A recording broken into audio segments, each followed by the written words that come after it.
properly. As opposed to improperly. As opposed to whatever it is you're doing now. In this transactional arrangement, my semi-detached wife and long-term landlady Frances was attempting to get my dance mojo working for a wartime musical called Winnie. Keep up! Based on the life of Churchill. On the beat! Not the poo. Winnie was a star vehicle for Chris Watt, a stand-up turned actor. Hold me, Charles. I am holding you. Like I'm a sack of potatoes. I'm concentrating. Try to relax. My prime dancing days were late 20th century, when holding a woman was what you did after the music stopped. Also, it was kind of hard to boogie to 13 long minutes of Pink Floyd's Alan's Psychedelic Breakfast. Go with a rhythm. In return for these dance lessons, Let it wash over you. I'd rashly agreed to partner Frances in a Strictly Style competition at her dance class. Head up. It is up. Back straight. I'm not Quasimodo. Loosen up. I'm getting very conflicting notes here. How am I supposed to keep my head up, back straight, and loosen up? You're asking me to be formal and relaxed at the same time. It's an oxymoron. There's only one moron here. Mine was a small role, and Nina, the director of Winnie, assured me that as first Viscount Allenbrook, I wouldn't have to bop till I dropped. This was supposed to be a warm-up. Nevertheless, the star, Chris Watt, kept adding musical numbers and had advised me to learn to jive. Whatever a jive was. What's wrong with your legs? I'm not a centipede. I can only coordinate one set of limbs at a time. Okay, change your tempo. Can I have a drink? Not the kind of drink you want. You're a Puritan and a martinet. You'd better believe it. Up you get. Time to shake your booty. Rehearsals for Winnie were beset with injuries. Most recently, and ironically, a flying accident involving the Minister for Aircraft Production, Stafford Cripps, or rather, Trevor Rhodes, the actor playing him.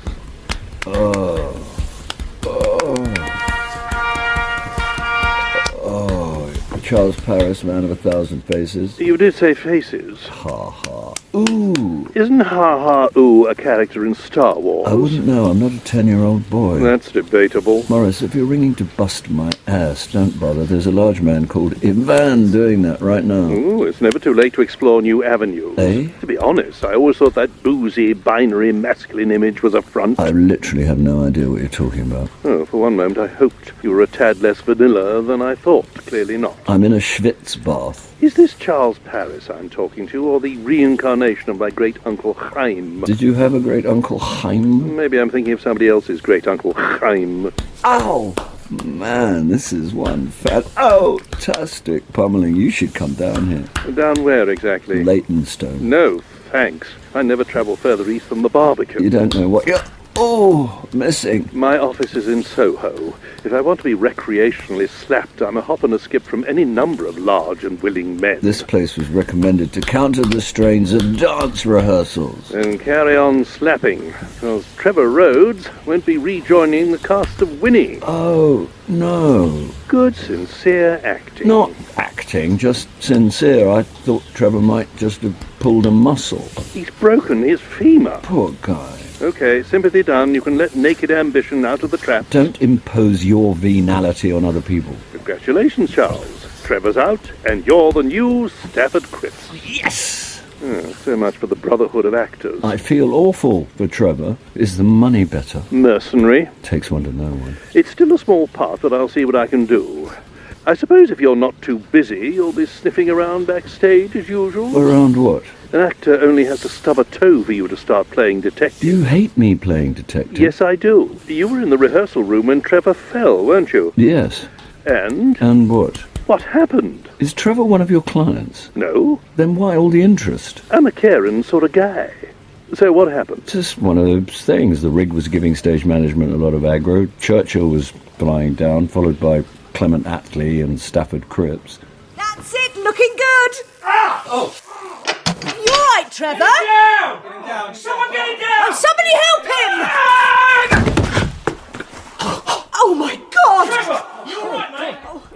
Next thing, Trevor's sprawled on the floor. I hear that's not the first accident. Apparently not. I only got you the gig in the first place when somebody else was knocked over by a delivery moped. I like to think talent had something to do with me getting the part. And didn't a rehearsal pianist get caught up in a drive-by shooting? Strange and violent times. 3 accidents, all involving company members of one show.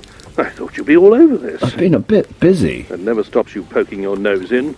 Francis is teaching me to jive. I give up. What? Nothing, Charles. Enjoy your slapping.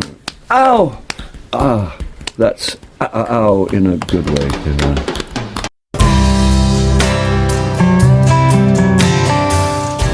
Even though it wasn't my fault, I felt a bit guilty that I'd stepped into Trevor's role as Stafford Cripps. So I decided to pay him a visit in hospital. Juicy grapes. I nearly bought you a bottle of fermented Oh, ones. that would have been even lovelier. You can blame Francis. Who's he? He's a she. Oh, sorry. You have to be so careful these days. No, Francis has always been a she. She's my semi-detached wife. You're married? Well, I'm not divorced, long story. Anyway, Francis tells me you can no longer give alcohol to people in hospital. Oh, who knew? Nanny state. I blame the bowler-hatted brigade in Brussels. Or Brexit. Oh, let's not go there. So, how are you doing? You know, all things considered, I'd rather be in Philadelphia. Sure.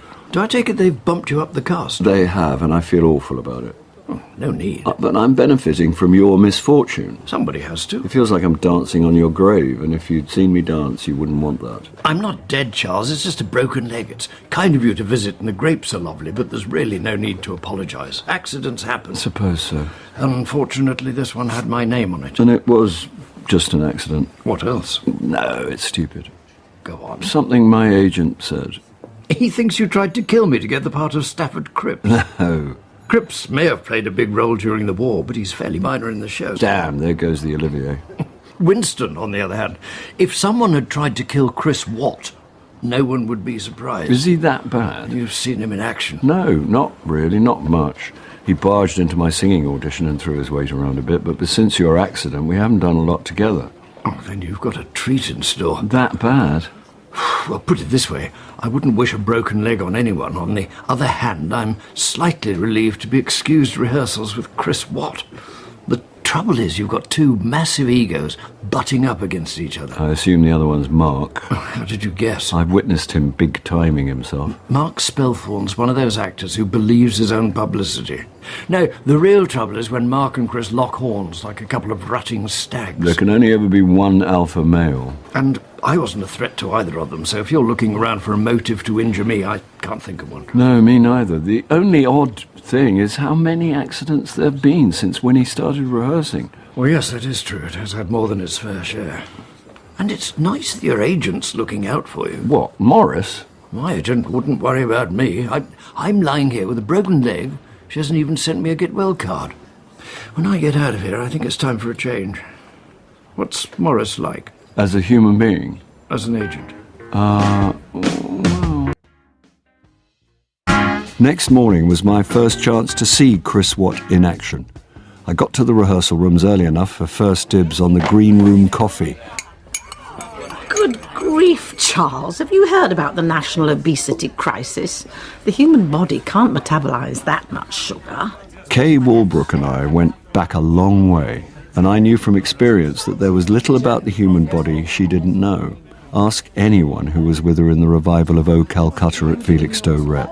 If I'd realised we'd be together again so soon, I'd have held back a few of my juicier anecdotes for matinee days. Kay and I had recently found ourselves filming a TV commercial for funeral insurers walktowardthelight.org. You didn't say you were going to be in Winnie. Well, I got a part late after an actor had an accident. Then Trevor broke his leg and I got bumped up, so this is my first day with the full cast. Awful, isn't it? Well, like I say, I've only just started. Not the show, idiot. All these accidents. Oh, it is a bit worrying. We're all walking around wondering who's next. Who are you playing? Clementine. Churchill's wife? All right, Charles, I know I'm older than Chris. No, I didn't mean you look Too late, old. you've said it. You look great, Kay. For my age. Please, I didn't mean you were too fun old. watching you Well, cringe. stop it. Bit of slap, good wig, I can pass for Chris's wife. You look good without the slap. All right, steady on. I mean it as a compliment. Yes. Not in a creepy way. Yes, I know, calm down. I'm not going to hit you with a Me Too lawsuit. Everyone knows you're an old-school charmer. Not that old. Speaking of age, don't you think Chris Watt's wearing some city years? How old is he? Younger than he looks. Let that be a warning. About? The demon drink. I don't drink Really? much. You say so. I take it Chris does drink. Did. When he was part of a low-rent teenage brat pack, he did everything big time. I knew he'd been a child actor. Till micro-success went to his head, and he ran the My Drink and Drugs Hell playbook. Then a girlfriend died of an overdose, and Chris ended up a crash-and-burn mess, still in his 20s. I had no idea. Now he's clean as a whistle and can basically write his own ticket. I like a nice redemption story. Oh, so do journos and PR people. Are you saying it's all made up? Oh, no, but Chris has certainly spun the story to his advantage. How I battled my demons and won. Still, I'm rather warming to him. Reserve judgment till you get to know him. And you, Charles, have you cleaned up your act? You were never exactly goody two-shoes, as I recall. I'm still not, as you'll find out if you play your cards right. I don't play cards. Other games are available. Well, Anytime you're in the mood to stray, I keep a bottle of artisanal gin in my dressing room. I'll bear it in mind. It contains some very exotic botanicals. Really? Morning, all. If everyone can move into the rehearsal room. Yep. After the Tennessee Williams heat of the green room, the drafty chill of the rehearsal room came as a welcome relief. Okay, everyone. Thank you. When Chris gets here, we're going to have a stumble through Winston's Destiny number. Is he running very late? No, I don't think... Have we heard anything, Jed? I'll check my phone. I hate to be a pain, but... You need to go early. Yeah, I mean, not crazy early, but I need to get away at sharpish. Yes, I know. I spoke to your agent. Sorry, everyone. Absolute pain, but you know what they're like. Who do you think they are? We're about to find out. They fly in from LA and expect the whole world to stop. Now we know they are Hollywood. Oh, look at Mark's face. If someone doesn't ask him what he's being seen for, he's literally going to burst. Shall we put him out of his misery? You or me? What's the job, Mark? Huh? Oh, nothing. Right. I mean, it'll probably come to nothing. Sure. I'm not really supposed to say anything. Well, you better not. It's a new HBO miniseries. Oh.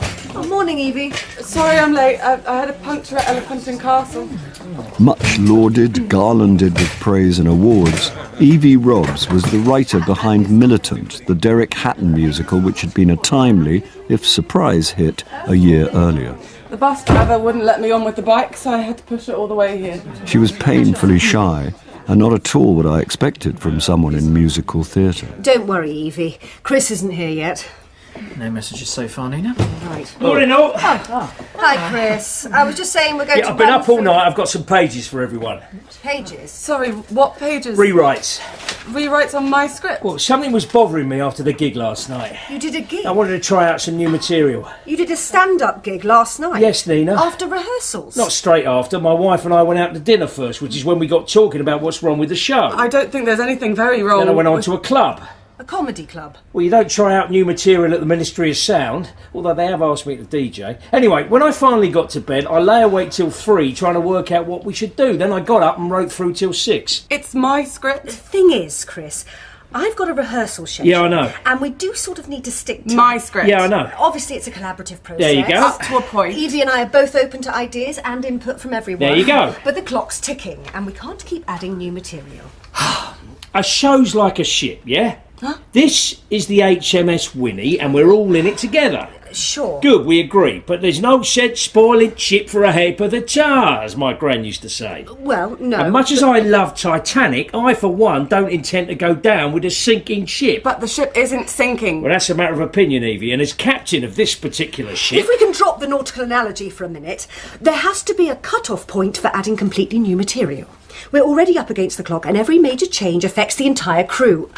Now I'm doing the ship thing. Nina's right. Oh, here we go. Who asked Captain Pugwash? Oh, no. Come on, Chris. Fair's fair. Let's get the show watertight first. Fancy and then we a can game make of changes when we metaphor have bingo. time later. OK, the more we fanny about, the less time we've got, so let's get on with it and have a look at the new pages. Speaking as the writer... Personally, I don't mind working late if it means getting it right. Yeah, well, I'm afraid I can't work late. And again. No, I'm sorry, Chris, but Nina knows I've got to meet some people who've flown in from LA. Are these people paying you? Well, no, obviously, it's a So meeting. you're not under contract to them? Well, no, not actually. But you are under contract to Winnie, like the rest of us. So frankly, how can I say this politely, who gives a toss about your friends from LA? Don't you tell me what to do. Or what? You want a piece of me, Chris. Don't make me laugh. I'll step outside and we'll see who's laughing. OK, let's calm down and have a look at the new pages. Everyone buckled down, and by the end of the day we'd incorporated Chris's material, which, annoyingly, was a marked improvement on Evie's script. Chris Watt's mass appeal was a mystery to me till we left together and I saw him in action with his fans. What, you want another selfie? Yeah. Oh, go on then, give me your phone. No, I'll do it. Whoa, is this a 10? Yeah. That's very nice. You done a bank job? Actually, you take the pic. I'll only nick the phone. I will, you know. I bloody will. I can't be trusted, me. All right, that's your lot. Night-night, all. Night, Chris. That was nice of you. Ah, so are they. Bottom line, they pay my wages. I never understand performers who get famous, then moan about Well, it. it must get a bit much sometimes. Well, only if they're rude or inappropriate. I won't have people muscling on family life. Tamsin and the kids didn't sign up for this, but I did, so I'm fair game. Speaking of rude and inappropriate, that's what you think I was with Mark. Well, I wouldn't say... Don't kid a kidder, Charles. I'm a good reader of people. I saw you cringing. Let me tell you, Mark had it coming. I'm the new kid on the block. I don't know what's been going on between you two. Well, it's very simple.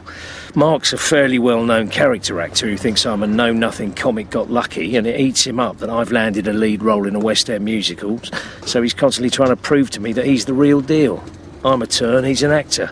Well, I was an actor when he was still at his snotty prep school. You were a child actor? Yeah, till everything went a bit.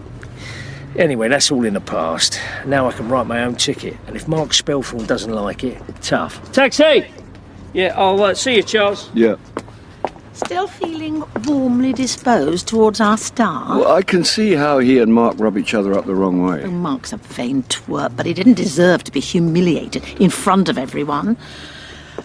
Now, I could do with a drink. Any takers? Do you mind if I don't? I'm absolutely bushed. Turning down a free drink.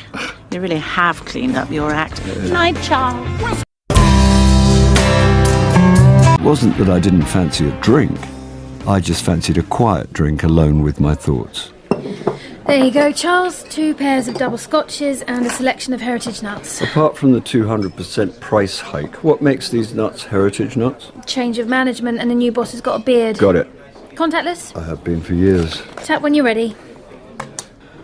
I secured myself a newly unrefurbished corner table. I say table. In his wisdom, the bearded boss had stripped out all the old fixtures and fittings so that Drum and Monkey clients, yes, we were now clients, could sit on bike saddles at an assortment of car bonnets, oil drums and other discarded detritus he'd upcycled from a reclamation yard. Then again, in a constantly changing world, some things never change. Rip Van Winkle.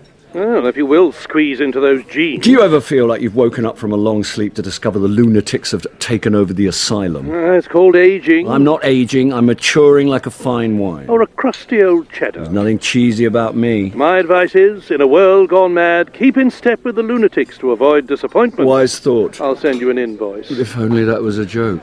So, I thought you'd like to know your fee has been adjusted according to your new elevated status. Huzzah! I might be able to afford another hubcap of heritage nuts. How was today's rehearsal? Any accidents, injuries, fatalities? Very nearly a punch-up. Oh, not fisticuffs. What are you, Victorian? This fight was between whom and whom? I'm not sure that's right, Morris. I don't pay you to check my grammar. You don't pay me at all. No. Obviously. I mean, just tell me. Mark Spellthorne looked like he was going to go for Chris Watt. Why? What sparked it? Professional rivalry, alpha male chest-beating, arrogance. How bad was it? Nina managed to calm things down. Oh, she's a very capable director. I imagine she would be if Chris didn't ride roughshod over her every suggestion. Well, we can't let that go on. We? You, the cast, the company. Well, there's not a lot we can do. Chris thinks he's captain of the ship and Nina's been relegated to first mate. Anything I can do to help? Like what? You're my agent? Yes, but no. Yes, you're right. What's going on, Morris? Nothing's going on. You're being uncharacteristically solicitous. Rubbish. You're never normally this attentive. I know how important this job is to you, and I want it to go well. Not yet, Charles. I'm your man. I got your back. Okay, Morris, if you say so. Just let me know if there's anything I can do. I will. Let me know if there are any more accidents. You'll be the first person I call from A&E. Don't even joke about it. Night, Morris.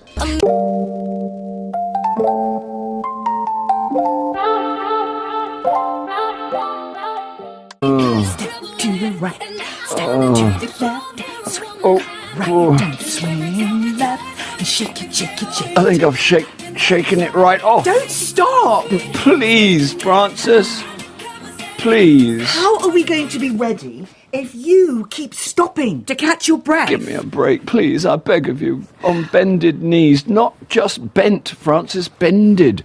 Would you like me to get down on one of those knees? Depends what you're planning to do when you're down there. Anything you like, providing I can do it sitting down. Haven't you heard sitting is killing people? I'm saving your life. With a few dance moves. I put a lot into this, and Jesus has put a lot into me. Do you want one from the White Book or the Blue Book? I just don't want to disappoint Jesus. The elusive and mysterious ballroom gigolo. He's not a gigolo, whatever a gigolo is in the 21st century. Nor is he elusive, nor mysterious. We've got a deal, Charles. You partner me, I get you match fit for the show. If Chris Watt doesn't watch it, there won't be a show.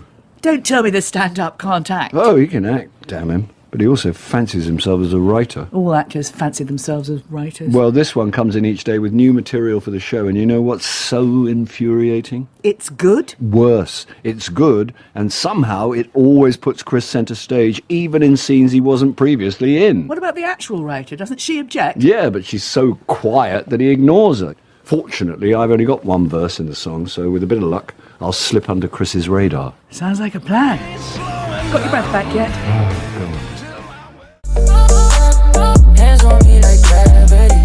Winnie was a show with a lot of set changes and a lot of moving parts, which are spectacular for the audience, but a massive headache for stage management.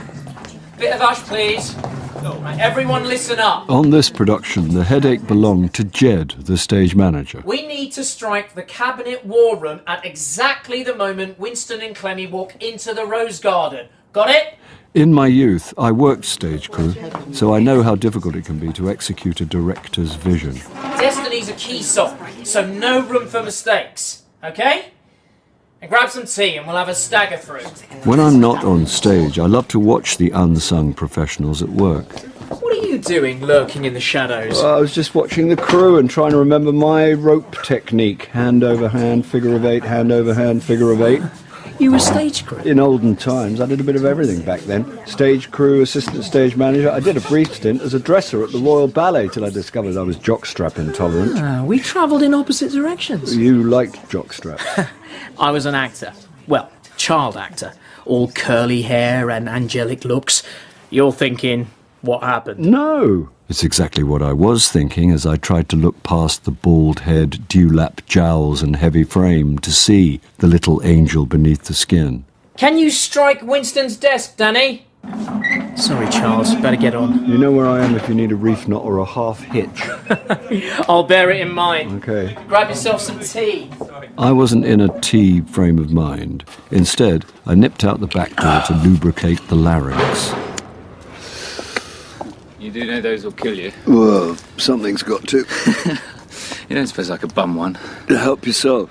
I hadn't spoken to Mark since his flare-up with Chris, but the incident hung in the air like stale cigarette smoke, and I wasn't going to mention it. Well, now you've seen Chris in all his gloriously garish colours. Yeah. But that's what you get when you cast a turn instead of an actor. I admit I was a bit dubious when I heard they'd cast a stand-up to play Churchill, but credit where credit's due, he's a lot better than I expected. Just completely selfish. Well, there's a whole company in there, all pulling together, but it's all about him. You want to hear the latest? Go on. My nice little soft shoe shuffle with Stalin and Neville Chamberlain. Yeah, that's very funny. Well, it's now a very funny scene between Churchill, Stalin and Chamberlain. What? Chris had another of his big ideas, took Nina aside and persuaded her that the scene would work better and be even funnier if he were to play it as Churchill. And she agreed. What do you think? It's like dealing with a big narcissistic baby who has ultimate power and always has to get his own way. Why does that sound familiar? Come on. We better go back and see what else has changed in the last 5 minutes.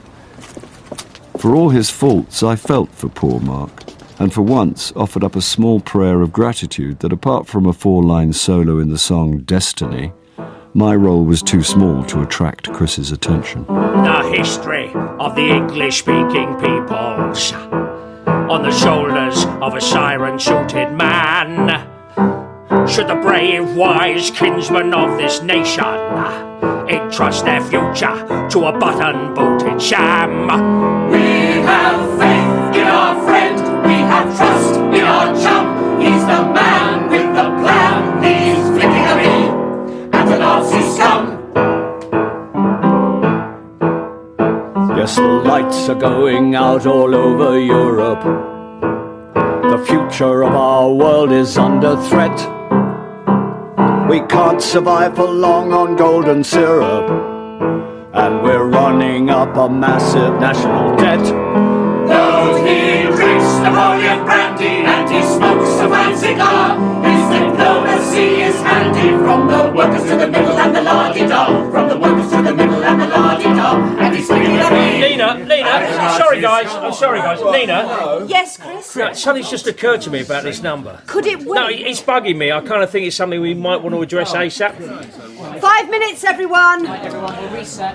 What is it this time? No idea. This is getting way out of hand. Charles, can I have a moment? Don't worry, it's probably nothing. Good luck, mate. Mark sauntered away, shaking his head in preemptive disbelief, and by the time I got to Nina, Chris was nowhere to be seen. Look, Charles, it's not a big thing. Sounds ominous. No, not really. How do you feel about not doing that verse as a solo? What? Your verse in Destiny. But that's my verse. Yes, I know. It's my verse. Sure. It's my verse. Yeah, the thing is... That's my only bit of solo singing. Yes, I realise that. It's the only thing 4 is, lines. Sure, the thing 4 is... bloody lines, Nina. I can see you're upset. You think? If you look at it in context, the song is called Destiny, and it's about Winston's self-belief and yet his insecurities. This isn't about Winston, is it, Nina? Well... It's about Chris. Well, yes and no. No, Nina, it's not no, it's yes, as in yes, this is all about Chris who put you up to this because he can't stand to be on stage for 30 seconds without hogging the limelight. Well, come on, Nina, I'm right, aren't I? Okay, yes, that's all true, but... Look, I really sympathise, Charles, but my hands are tied. In an ideal world... Look out! What? I followed Nina's gaze in time to see the set falling as if in slow motion.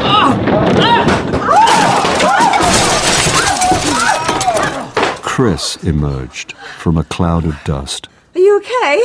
Missed me by inches. Is everyone else okay? Shh! Who's that?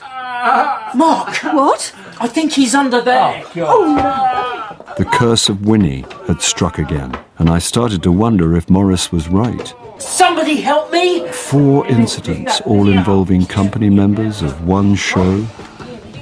That was a bit more than strange.